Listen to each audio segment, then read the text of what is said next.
10 a.m. on this Wednesday, February 11th, with you for the next hour here from the 11Alive Streaming Center, and it's shaping up to be a busy morning, but as you look out your window, you see it's also a rainy morning. Chester McNeil, though, saying, this isn't even the rainiest of the days in the 7-day. No, we're going to have more. We're going to have more, but take it in because we need it, right? Mm-hmm. We need it. We have drought conditions over us, and so this is nice, right?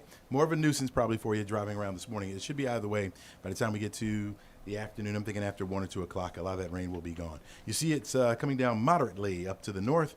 Right now, just north of the city of Atlanta, got a little yellow there, some orange embedded in that. No lightning strikes associated with it, just a little area of heavy rain coming down. Most of it has been on the light side, and if you look back off to the west, you can see where it's starting to taper off just a little bit. Off and on, scattered showers will continue in the area at least through about 1 or 2 o'clock this afternoon. Temperature-wise, we're in the 60s. We started out in the 50s, upper 50s as a matter of fact, and now we see 60s just about everywhere, except for Carrollton, you're at 58 in Canton, 59 degrees right now in Gainesville, 55, Perry Nichols up into Blairsville at the current hour. Your forecast for today calls for temperatures to hit 65 for a high. We'll watch, or at least we're tracking a front that could move through. If that front gets through here, we may hit an early high and then watch those temperatures begin to fall back down. Certainly we'll clear out tonight by 7 o'clock. Fair skies, temperatures at 56, going down to the 30s for overnight lows. That rain is really starting to taper off back off to the west of us. That's a good sign. That front just to our north, that front will move through, take all that rain away, drying out. That northerly wind will provide it will be a drying agent, will provide us with some drier sky as we head into the latter afternoon. Again, we may see some sunshine before it sets today. Going to be dry on Thursday, dry again Friday, and then Saturday, a 30% chance for some rain, but that's coming late in the day, and then a soggy one on Sunday. So the weekend, not so nice, but at least it's not ice. That's what we've been saying here lately, right? Forecast track model shows it's clearing out this afternoon. We'll stay nice and dry for Thursday. Thursday morning, you're going to wake up to mostly sunny skies. Beautiful looking day. A bit more refreshing with that northerly wind. Late in the afternoon, a few clouds will start to move back into the area. We'll wake up on Friday morning under mostly cloudy skies, and then in the afternoon, it clears out once again. Clouds have been pesky over us for some reason. They just like Georgia. I don't get it.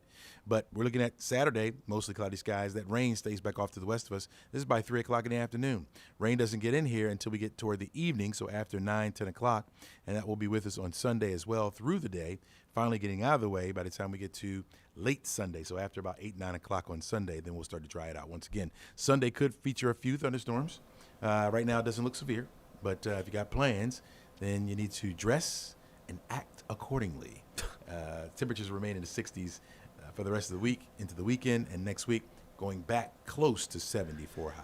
Act accordingly, meaning dress, appropriately for the rain. Just be on your best behavior through it all. That's right. Well, you know what? We do need the rain. Go ahead and make your plans right now for something indoors Sunday and make the most of it. Absolutely. All right. Absolutely. Chesley, thanks. You got it. Hey, let's get back to El Paso. Breaking news we've been telling you about since we first came on with you from the streaming center an hour ago. When we started the show, we told you that El Paso's airspace was going to be closed for the next 10 days. Then half an hour ago, we were able to tell you the FAA has actually, in fact, lifted that. And now I can give you the newest breaking news item that, get this, we now know why this was first enacted and lifted. This ex-post from Secretary Sean Duffy, Transportation Secretary, within the last half hour, saying that there was a cartel drone incursion. They were blaming Mexican cartel drones for threatening the airspace above and around the El Paso airport. But Secretary Duffy now says that threat has been neutralized. There's no danger to commercial travel in the region. The restrictions have been lifted and normal flights are resuming. Now, notice he does not say how many drones were involved or specifically what was done to disable them, to neutralize this threat. I am very interested in learning more about this story. And, Reams, it caught our attention because initially the FAA said there was going to be no flights in and out of El Paso Airport for 10 days, which would have been absolutely unheard of. Yeah, exactly. Media people there calling it the most impactful event for the airport since 9/11. This is a live picture right now of the El Paso Airport, it looks like the American Airlines check-in gate. They're going to have a lot of work today of catching up their flights. FlightAware showing delays and cancellations. Also flights coming from Atlanta to and from to El Paso, delayed and canceled. Our affiliates there have been able to speak to some passengers in the airport earlier this morning. If we wanted to go ahead and take a listen to that. Well, let's listen in. We don't have that much information. You wake up in the morning and, they're telling you, oh, don't bother going in, it's closed. And I'm like, how could a whole airport be closed? Just kind of getting sideswiped because now you don't know. Because I know a lot of people, they got the military here, you got people out traveling and business, and they want to see their families, and it's going to be kind of heartbreaking. This is a shocker. It really is. Complete shock. To close the... While the airspace was still set to be closed through the 20th. But as we know, that's changed. Yeah, they said the threat has been neutralized, no more danger, and so the flights are able to resume, though a bit of a residual delay. So you're seeing through some of those initial cancellations. And Reem's only just one flight to and from Atlanta every day? It looks like it's like a flight each way right now that's impacted. Okay. I'm digging in to see any more data to get a better understanding of what's going on there. We know you'll check that out. All right, Reems, thanks. Now we want to get back to another story we're following here closer to home, the Tara Baker murder trial, which, by the way, if you want to watch in full, just scroll down and then over right now on your remote to go to our alternate streaming channel. You can start watching that all day long if you'd like. But right now we do want to listen in to Judge Lisa Lott, appears to be talking to attorneys. What's she saying? Let's hear as we are entering week 2. Old cases, as we all have been discussing, out of the presence of the jury, as to whether this issue came up. And the evidence in several of those cold cases was that the defendant's DNA profile was collected using the mediums that I have described were mentioned during jury selection. They were collected using Ancestry.com and 23andMe and other DNA, other agencies that collect DNA. And those cases were referred to as national databases, but they were not criminal in nature. They were not CODIS, but they were national databases. So I think the reason I want to mention that is I think it supports my feeling earlier that I articulated to all of you that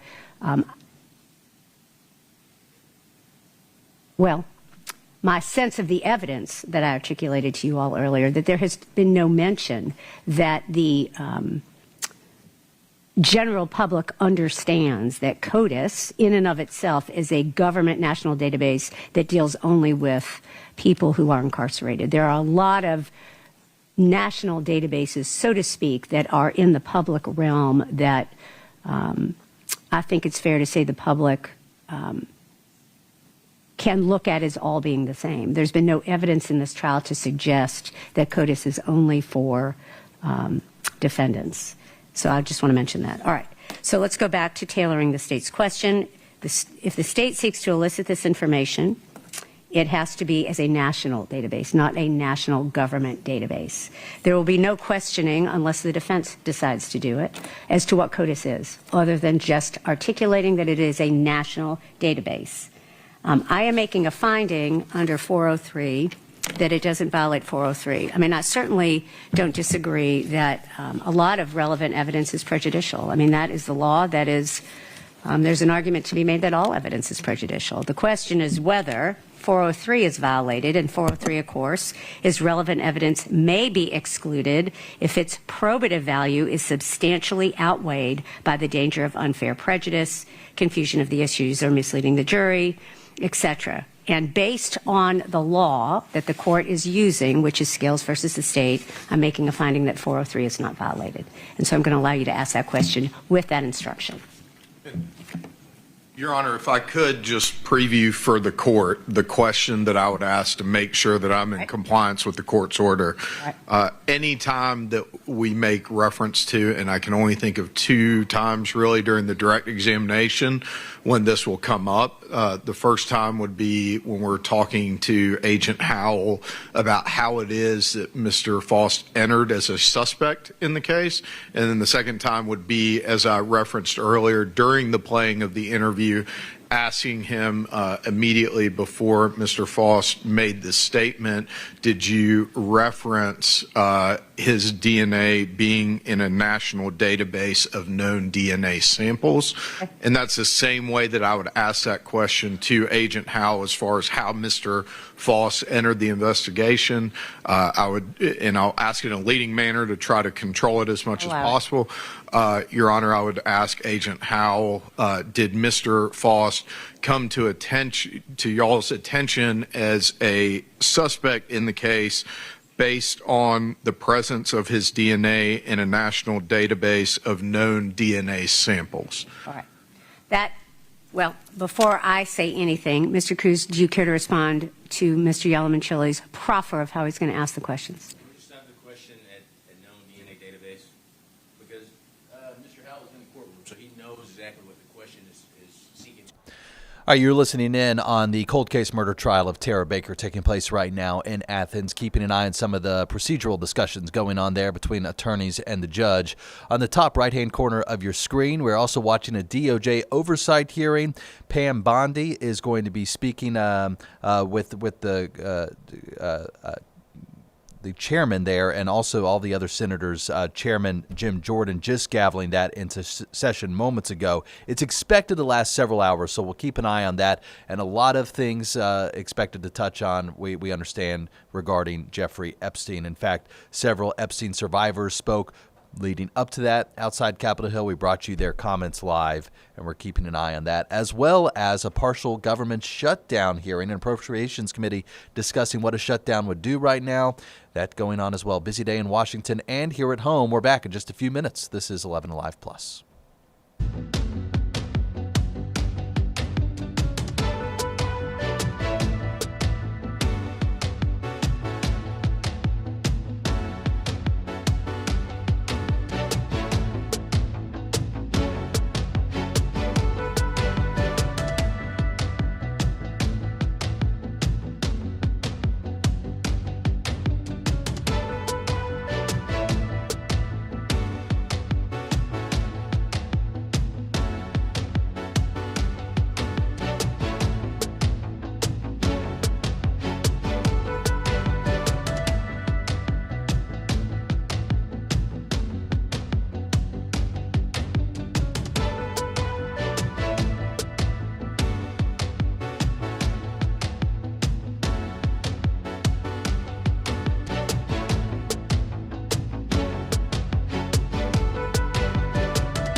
Okay, with Valentine's Day coming up this weekend, we know love is in the air. And for many couples, money is a big discussion when it comes to planning for a future together. So really no better time of year than to talk about navigating money and relationships. So happy to be joined now by Julie Bates, Vice President at Delta Community Credit Union. Julie, appreciate you coming on. Thanks for having me, Dan. It's a pleasure. So let's talk about why it is important to discuss finances in a healthy way in a relationship.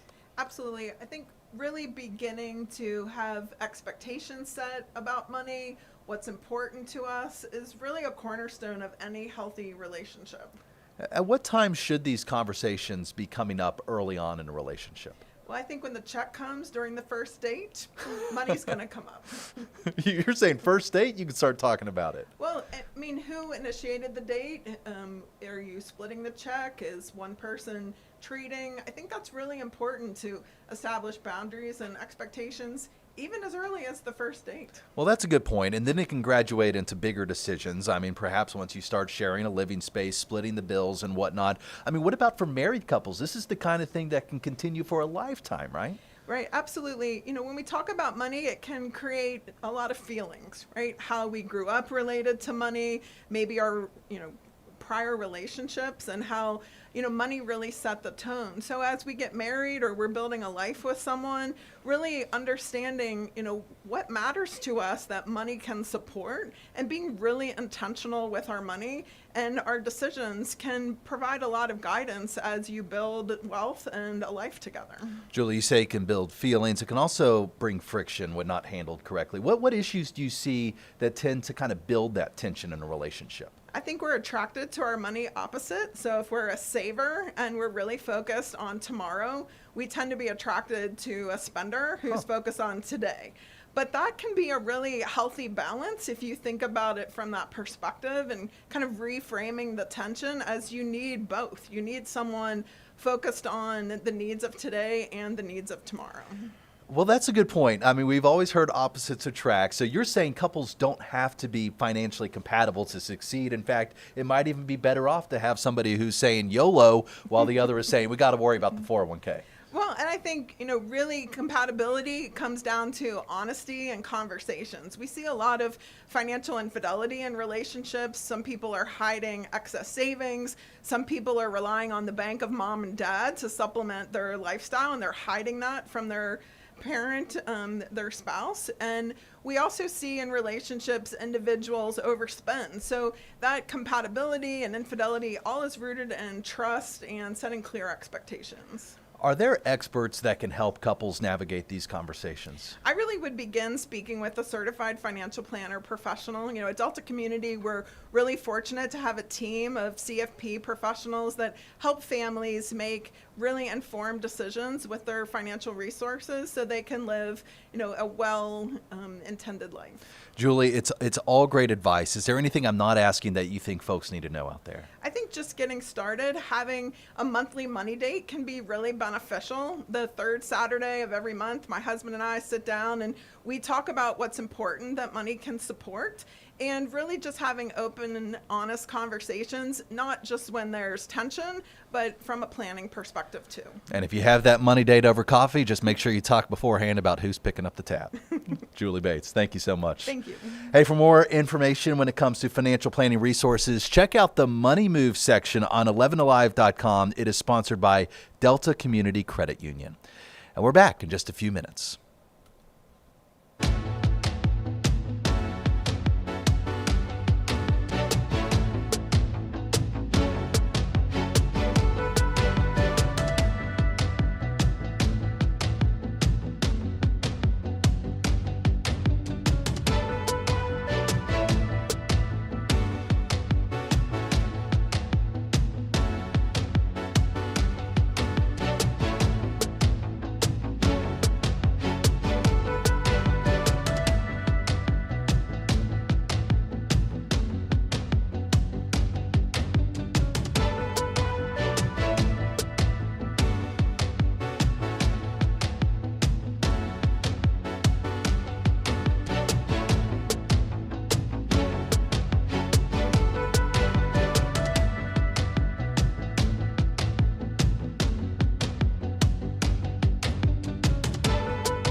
Let's go out to Arizona now when it comes to the latest in the search for Nancy Guthrie and the person who is accused of taking her. You know, we saw those chilling new images released from Nancy's Nest doorbell camera released by the FBI yesterday, and you're looking at them here, showing what appears to be a masked person with a gun holstered, although very interesting way to holster a gun, and then tampering with the camera here. Somebody out there might know who this person is, whether it's by the gait, by the clothes, the shoes, the backpack, or what they've been up to for the last 11 days. Let's get more from Ivan Rodriguez in Arizona. New images released by the FBI of an armed masked person offer the biggest insight into the case so far. Investigators hope that by releasing these images, someone will be able to recognize this person and provide a crucial tip that could help solve the mystery of Nancy Guthrie's suspected abduction.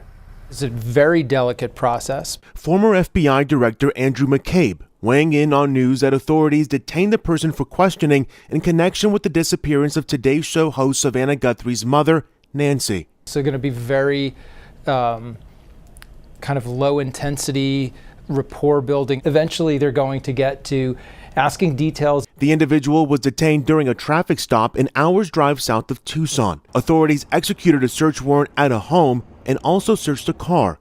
Both of those searches taking place in Rio Rico, Arizona, roughly 60 miles south of Tucson, near the U.S.-Mexico border. CNN affiliate KXNV says authorities eventually released the person hours later. Those developments happening just hours after the FBI released doorbell camera footage from outside Nancy Guthrie's front door, taken the night she disappeared. The video showed a masked, armed person with a backpack. There was an uptick in calls to law enforcement after the release of the footage. This video was a game changer. We don't know how many tips they have had, but they are looking for the person on the porch or anyone who knows anything about him. And I do think it's just a matter of time before we know that person's identity. Video of this person also provides a key insight into what still images cannot, like how they move. And although it might not be obvious to strangers, experts believe someone who knows this person might be able to pick up on their specific movements. In Catalina Foothills, Arizona, I'm Ivan Rodriguez. Now to the other side of the country on Capitol Hill right now, U.S. Attorney General Pam Bondi speaking before a House committee. House lawmakers questioning her over the handling of the Jeffrey Epstein investigation and the release of the files, many of them redacted. Let's listen in. Patriotism of those grand jurors and not try it again by doubling down on that humiliation. As your best lawyers are sacked for having participated in the January 6th case or just flee for the exits now, your new lawyers keep lying in court. In dozens of cases, they've been excoriated for lying to federal judges. Chief Judge Boasberg, right here in D.C., suggested your Department of Justice perpetrated a fraud on the court. Other judges found your statements to be, quote, inexplicably misleading, patently incredible, totally inconsistent, and so disingenuous that the court is left with little confidence that the government can be trusted to tell the truth about anything. Now, as ranking member, I asked the chairman to add a few extra rounds of questions today because we each have 5 hours of questions, not 5 minutes, but we're stuck with 5 minutes. That's clearly insufficient to give voice to America's victims and survivors and to demand answers about all the corruption and cover-ups that we see at DOJ right now. We've got just one round, so we ask you politely but firmly, Madam Attorney General, please do not waste 1 second of our precious time by evading questions, by changing the subject, or engaging in personal attacks against members of Congress. We saw your performance in the Senate, and we're not going to accept that. This isn't a game. In the Senate, you brought something with you called a burn book, a binder of smears to attack members personally for doing the people's work of oversight. Please set the burn book aside and answer our questions. And when you hear us reclaim our time, that means it's time for you to stop speaking. We only have 5 minutes, so when we reclaim our time, that means you stop. And if you don't, we will ask the chair to stop the clock and let you go on his time. The quality of justice in America depends on the character of our government. Please do your job and bring the Department of Justice back from the brink. The survivors seated behind you and the American people watching everywhere deserve a Department of Justice worthy of its name. I yield back, Mr. Chairman. Without objection, all of the opening statements will be included in the record. We will now introduce today's witness. The Honorable Pamela J. Bondi has served as the Attorney General of the United States since February 5th, 2025. She previously served in the Office of the White House Counsel, 2 terms as the Florida Attorney General, and spent more than 18 years as a prosecutor. We welcome our witness and thank her for appearing today. We will begin by swearing you in. Would you please rise and raise your right hand? Do you swear or affirm under penalty of perjury that the testimony you're about to give is true and correct to the best of your knowledge, information, and belief, so help you God? I do. Let the record show that the witness has answered in the affirmative. Thank you. You can be seated. And please know that your written testimony will be entered into the record in its entirety. Accordingly, we ask that you summarize your testimony. Madam Attorney General, you may begin. Thank you. Thank you, Chairman Jordan, Ranking Member Raskin, and distinguished members of this committee. Thank you for hosting me here today. I'm grateful for the opportunity to answer your questions, highlight the work of our department, and discuss the most important topic of all, keeping the American people safe. A little over a year ago, I was sworn into office as the 87th Attorney General of the United States. I came into office with the goal of refocusing the Department of Justice on its core mission after years of bloated bureaucracy and political weaponization. The Department of Justice's core mission is to fight violent crime, protect the American people, and defend the rule of law above all else. While our work is never done, we have made tremendous progress to make America safe again. In 2025, we saw the lowest murder rate in 125 years. That's nothing short of historic. If you compare 25 to 24, here's what you'll find. The murder rate is down 21%, robbery down 23%, carjacking down 43%, gun assault down 22%, ag assault, burglary, could go on and on. Crime is declining. This did not happen by accident. The numbers tell an important yet straightforward story. President Trump has given us the resources, the support, and the leadership to protect the American people. President Trump's policies have saved lives. I cannot think of a policy outcome more important than protecting the lives of American citizens. Can you? This trend has been especially clear in Washington, D.C. and in Memphis. These are 2 iconic American cities that spent years in the grip of horrific violent crime. The Department of Justice surged law enforcement resources, and the results came quickly. Crime plummeted in both cities. And I want to make one point loud and clear. We achieved those results by working with Democratic mayors.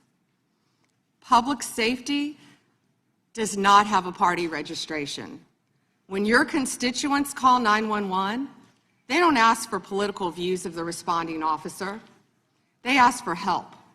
I have federal agents in each and every one of your districts. They're here to help, and I am here to help. Many cities and states have worked with us and taken advantage of our federal support. Some have not. Meanwhile, a few elected officials have declared that they are, quote, at war with the federal government, and encouraged widespread obstruction of law enforcement. This has resulted in avoidable clashes on the streets, as you've all seen. We've seen rioters storming a Christian church. Citizens and law enforcement officers have both been endangered by reckless rhetoric. We have made dozens of arrests in and around Minneapolis so far, and many of them could have been avoided by simple compliance with federal law. Of course, our efforts reach beyond our urban centers. We are striking crucial blows against terrorist organizations such as MS-13, TDA, the Sinaloa Cartel, and Antifa. And as we sit here, I think you've seen the news this morning. The news is reporting that cartel drones are being shot down by our military. That's what we all should care about right now, protecting America. As we seek to dismantle these drug trafficking networks that poison Americans, in 2025, our DEA agents seized more than 47 million fentanyl pills and more than 9,800 total kilos of fentanyl. That represents 369 million potentially deadly doses that can kill Americans. Meanwhile, our attorneys are fighting for President Trump's agenda in courtrooms across this country. This administration has been sued 627 times. We've fought through a nonstop flood of bad faith temporary restraining orders from liberal activist judges across this country. America has never seen this level of coordinated judicial opposition towards a presidential administration. It is not only an unlawful attack on the executive branch's authority, but a serious attack. That's Attorney General Pam Bondi speaking on Capitol Hill. We now want to take you to a news conference happening at El Paso Airport. Attorney General Bondi actually touched on this issue of cartel drones and airspace around the El Paso Airport. Let's listen in. Well, good morning, everyone. I want to provide an official update to the people of El Paso regarding the FAA's decision to place a temporary flight restriction and then their decision to lift the temporary flight restriction over our city. This unnecessary decision has caused chaos and confusion in the El Paso community. I want to be very, very clear that this should have never happened. You cannot restrict airspace over a major city without coordinating with the city, the airport, the hospitals, the community leadership. That failure to communicate is unacceptable. These types of decisions have consequences. Medical evacuation flights were forced to divert to Las Cruces. All aviation operations were grounded, including emergency flights. This was a major and unnecessary disruption, one that has not occurred since 9/11. El Paso is not just a dot on a map. We are a major, major city. We are the sixth largest city in the state of Texas, and we are the 22nd largest city in the United States. Without hospital, military operations, and emergency services and critical infrastructures that depend on coordinated and reliable airspace operations. Decisions made without notice or coordination puts lives at risk and creates unnecessary danger and confusion. From the moment we learned about this, my office worked with Congresswoman Veronica Escobar, Major General Taylor at Fort Bliss, and our local, state, and federal partners to get answers and to push for this to be corrected and lifted, which it was. I appreciate those efforts. I also want to say thank you to the leadership across our community who came together to work through this problem. The city leadership, the El Paso Airport, and our federal and state partners. Your professionalism and dedication to public safety made a difference. El Paso deserves better. El Paso deserves better communication and better coordination and more respect for the El Paso and the people that live in this community. We will be following up with the FAA to make sure that this never happens again. In closing, I want to emphasize that El Paso has always been a safe city, and we will remain one of the safest cities in the United States. I'm going to turn it over to, who's next? Laura, who's next? No, we're going to open it up to questions. Okay. We're going to open it up to questions. I will ask you, please wait till we get the microphone to you. How many emergency medical flights or urgent critical flights were diverted because of this situation? So I had a call this morning with some of the hospital operations. I don't know the exact number of flights, but I can tell you that there was a lot of surgical equipment that was coming in from Dallas and other parts of the country to do surgeries here in our community. That type of equipment did not show up here in El Paso. What was the official reason given to you by which agency for the closure of the airport? Yeah, so we're still determining the official reason, but I can tell you that the FAA was the primary agency that made the decision to shut down our airspace here over this community. So the official reason, we're still trying to get that answer of why it was closed down here in El Paso and southern New Mexico. And you say there was no communication with the city. El Paso city officials talking about that airport closure overnight, which the FAA said originally was going to be 10 days of airspace closed around the El Paso airport, and they blamed Mexican cartel drones for the reason. But here you hear from city officials saying that this was unnecessary, a major unnecessary disruption that never should have happened. So back and forth between city and federal officials, and I imagine this story far from over. All right, let's move on and talk about some other news of the day. And this is on a lighter note. Maybe you've seen this trend going on online. I know I've seen it all over Facebook. If you have ChatGPT, maybe you've even done it yourself. But a lot of people are turning themselves into AI cartoons lately. You know, it's fun, it's silly, seems pretty harmless, but then again, maybe not. Joining us now is David Schweidel, a marketing professor at Emory's Goizueta Business School. David, it is great to see you, sir. Great to be with you. So this isn't just a little sweet, innocent cartoon character trend? It can be, yeah, if you're careful about it. The real question is really how much and what kind of information have you shared with these generative AI tools like ChatGPT?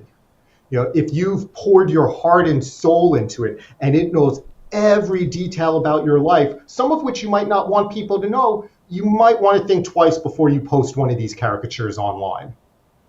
Who would have access to that kind of information? Why should we be thinking twice about that? Well, and this is where kind of the user is in the driver's seat. So if you create one of these caricatures, you're likely sharing that information, everything that went into it, with one of the AI development companies like OpenAI or Anthropic or Google. Now, let's be honest, if it's something like Google, they probably already have most of this information about you. But I think where the risk comes in for users is, what if I decide to put it on Instagram? What if I decide to put it on Facebook or TikTok, and now I'm sharing that with a much wider audience? Okay, so look, I'm an avid user of ChatGPT myself, but I don't then go and broadcast all of its answers elsewhere on my social media. So is that really the big concern then? Yeah, like any of these tech providers, they're going to have access to the information that we've provided to them. Now, take OpenAI with ChatGPT. They've told us ads are coming to ChatGPT soon. So that information that you've shared with it, all those conversations that you have, may serve the basis for you being targeted with ads. So, for example, if you've talked about a sports addiction or a gambling addiction, that information could potentially be used to target you with ads for, FanDuels or something along those lines. So if this is indeed a marketing tool, what's in it for the AI companies to keep this trend up? Two things. One, there's data. The more I know about you, the more personalized I can make this experience. I think it's one of the reasons we're seeing people gravitate toward these tools is you're getting much more personalized responses compared to generic search. So that's one thing. The other thing is this is a marketing ploy. This is something to get users onto their platform. If I can get you onto that platform, if I can convince you that you should be willing to pay for this platform, that's where they're going to ultimately be generating revenue and growing their user base. All right, Professor, if folks are watching you right now and say, oh, no, I shouldn't have done this. I posted this already. Is there any recourse they have right now? Once things are on the internet, there's not a whole lot that you can do. But again, the big risk is how personal, how secret is the information that you've put in there. If what it knows is your job, where you live, chances are a lot of that information was already out there. Huh. Yeah, I mean, good point. They already know so much about us. Look, this isn't the first trend we've seen. It's not going to be the last. What should we be thinking of moving forward as we start to see these things pop up to give us pause? Yeah, I would say think before you post, right? It's one thing to be developing the image or the video, but then I see the bigger risk coming in when we share it more broadly on these social media platforms. And what we've seen, and I know there's lawsuits that are ongoing at the moment around the impact that social media can have, but that's where the real danger comes in as far as amplifying that message or the spread of those images. And so if you don't want the world to know about it, your best bet is not to put it into one of these systems. All right, that's Professor David Schweidel, marketing professor at Emory's Goizueta Business School. Appreciate your time this morning. Fascinating conversation.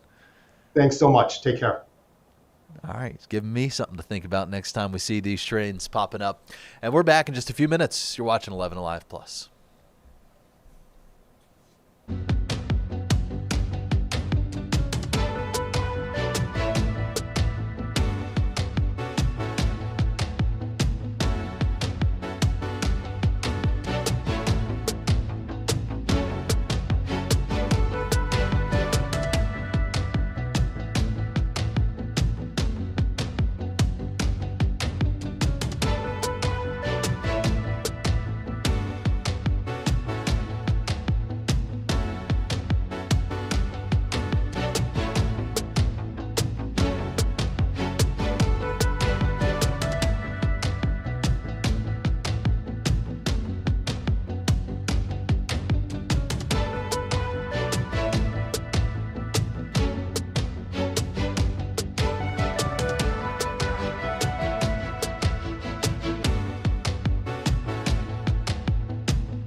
Okay, never too early to be looking ahead to summer. I know it's just February, but 4 months from now, we are going to be hosting the World Cup here in Atlanta, at least hosting a few games, sharing it with a number of other cities. Now, I don't know about you guys, but every year I enter the drawing to win tickets to the Masters tournament in Augusta. And for 15 straight years, I have lost. I never get picked for anything. So I said, Reams, this is my year. This is your year. I'm going to enter the drawing for the soccer games. All right, for some of these World Cup matches. And I said, I get rejected from the Masters. The World Cup, they're not going to do me wrong. There's more seats, right? There's more seats, more matches. More fans trying to get tickets. That too. We're talking 500 million requests for tickets. Yeah, I was one of 500 million. And this morning, I got this email. You've been rejected. Again. Not application not successful. Well, that's true. It's a nicer way to put it, I guess. That's Man, so I'm not going to the World Cup. Not yet. Not yet. You see, that's a good point, Reams. We got to hold out hope because there is still another opportunity. If we can drop that lower third. Ooh. I think at the third paragraph here, this email says, the next opportunity to secure tickets for the FIFA World Cup will be during the last-minute sales phase. So I guess I got another chance. Is that a fancy word for the resale market? I think that's separate. I'm hoping this is separate because I don't know if you've seen the resale tickets going right now. What are they going for? There was some reporting about a month ago that for tickets that hadn't even been allocated yet, reselling for up to $50,000 for the final match. How much? $50,000. Okay. That's for East Rutherford, New Jersey. That's for the World Cup final. That's not for an Atlanta match, but yeah, you can do a lot with 50K. You can do a lot with the 50K. You know, do I want to enjoy a 90-minute match? You know what I'm thinking? We got the nice new digs here. Yeah. You put the matches up here, get some popcorn, it'll be like we're at the game. I'm just waiting to put the Olympics up in the corner in a minute. How about those Olympics? Reams is big into the Winter Games, and you know I always like checking the medal count. I had all intentions to watch the hockey game last night between U.S. and Canada women's hockey. Couldn't get around to it. I was stuck reading one too many books at bedtime. But you said it was a dominant performance by Team USA. Team USA wins, which going up against Canada, this was presumed to be the gold medal match. They're in group play still. This was a group play match, so winning and loss didn't really. I mean, it matters in whether or not you're going to move into the actual tournament phase out of the round robin, similar to how the World Cup will be. But 5-0 is nothing to shake at. Like that is going to be a big burden for Canada to try to dig out of if Canada and Team USA both make it back to the gold medal match. And is that one of their best sports, Canada's? I mean, it's got to be. When you think of Canada, what do you think of? Hockey. Exactly. Hockey and Wawa. Wawa. That's Tim You Hortons. ever have that gas station? Wawa is from Pennsylvania and New Jersey. Oh, okay. Tim Hortons the is Canadian from Canada. Goose is their logo. Anyway. You know what else is hard to do what's on that? ice? Skating. Yeah. But you know who tried? The one and only Cheryl Freeheim. Of course she did. Is there video of it? Oh, there's more than video. All right, let's see. Let's take a look. Hey, I had to keep the opening ceremony coat on for a little bit longer. Looked so good as we talk about 3 things you need to watch out for today. First of all, Jordan Stoltz, 21-year-old speed skating phenom, set to win a gold today. He could win a lot of gold before the games are over. Also, day 1 for NHL players, for the men to take the ice for hockey, so that's a big change up at these games. And ice dancing gold could be this close for Team USA with Evan Bates and Madison Schock taking to the ice, and they are number 1 in the world. They make it look easy. I found out it's not. All right, so then we're gonna put skates on. All right, let's do it. You don't want your foot to go in at a weird angle, so I just kind of loosen them. Because if you're a little far forward or a little far back in your boot, that's gonna change your balance for spins. It's gonna change your balance for everything. So you want it to be locked in the same spot the whole time. I need all the balance help I can get. Yes. So let's lace this up as tight as possible. Jeez. If this is any indication what I'm in for, we have a real problem. Even lacing it's harder than it looks. Oh my gosh.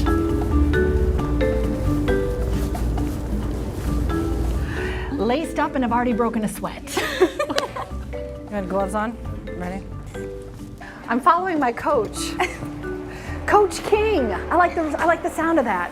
All right, so moment of truth. Just be careful. Easy for you to say, I will be careful. Off to a great start. All right, you ready to learn some things? I am ready. We're gonna learn a very basic move. It's called a swizzle. Swizzle. So a swizzle, basically you just kind of go out and back in, and it just kind of gets you moving.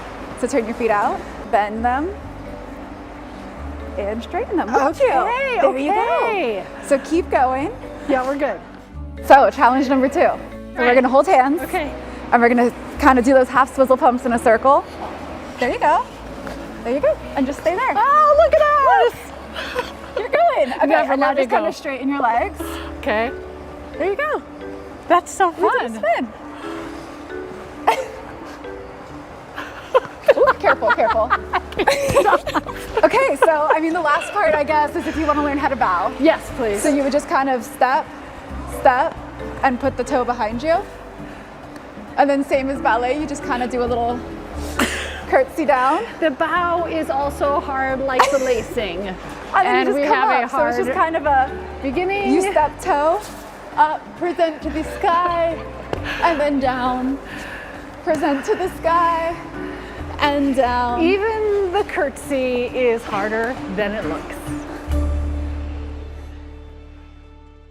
Can we just shout out Grace King, our amazing reporter, who is a fantastic competitive ice skater and was a good coach and very patient with me. Man, that's tough. Well, Cheryl, you made it look easy. I mean, look, Grace, very graceful, I must say, but she's a competitive ice skater. Reams, yeah. I mean, look, Cheryl did better than we would do. I guarantee you that. I can ice skate pretty decently. Is that right? I mean, I'm not Grace. You grew up in Florida and you can ice skate? Dan, there's this thing called buildings. And inside those buildings, there's air conditioning. And inside that air-conditioned building, they put ice. And I guess in Florida, where else do you want to be than inside an air-conditioned building? Cool. It's not 105 out, so I'm not good, but I can take a little lap. Interesting. You see, you learn something new about your coworkers every day. Love it, but harder than it looks, no doubt about it. Hey, some other news we are following here when we see in just a couple more minutes, continued coverage of the Tara Baker trial. And if you want to watch that in full right now, just scroll down and over to start watching that. And we're going to have a recap of everything we covered today when we see you in just a couple.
Back with you for the next few minutes here from the Streaming Center on 11Alive Plus. I want to take you to the Tara Baker murder trial, something we've been following going on now 2 weeks out of Athens. Another witness on the stand. Let's listen in momentarily. Here as well, that has the item number listed and documented on there. Again, it has the Athens-Clarke County case number on there. It has the item number and the description as a knife. And it also has tape on it from where I resealed this bag when I accessed it back on September 13th of 2024. And that's up here on the top. Okay. Can you unseal that bag, please? I can.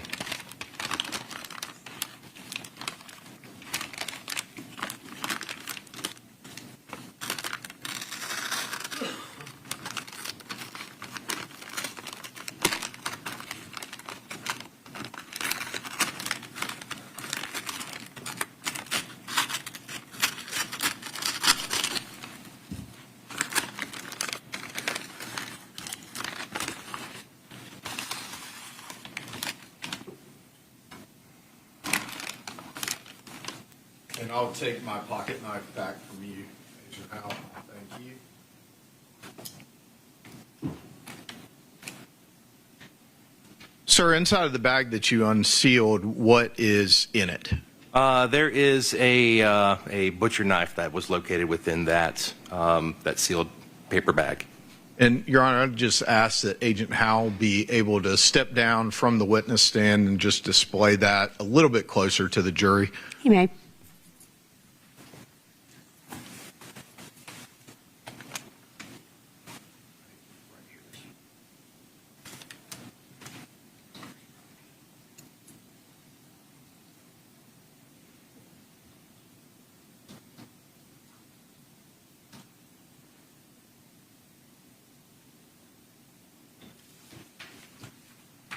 Thank you, Agent Howell. If you could, please take the witness stand again and return the knife back to its original packaging.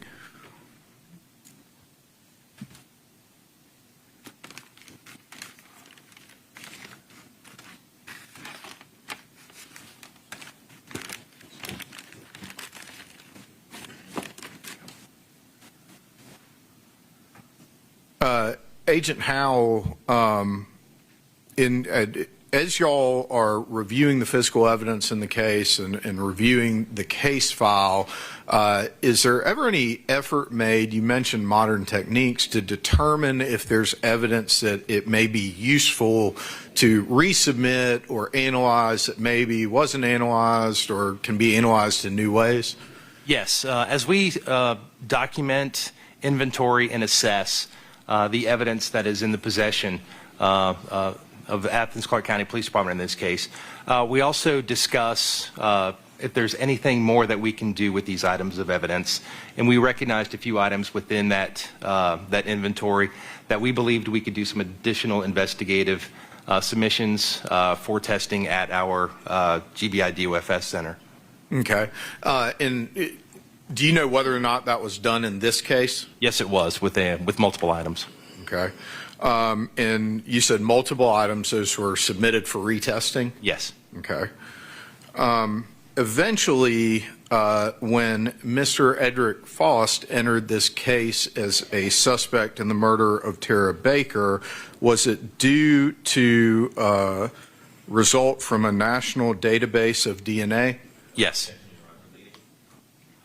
Overruled. Thank you, Judge. And so after y'all received that information, did you take steps to try and speak with witnesses that were interviewed back in 2001 to re-interview them? We did. Okay. And I'm not going to get into every single person, but to your knowledge, were Valerie Lowe and Ashley Peavy re-interviewed? Yes, they were. Okay. And who are those people, in your knowledge, who are those people? My understanding is they were roommates of Tara Baker at the time of this incident. Okay. And was Mr. Chris Melton re-interviewed? Yes, he was. Okay. And who did you know Mr. Melton to be? I believe that he was the boyfriend and in a romantic relationship with Tara Baker. Okay. At the time of this incident.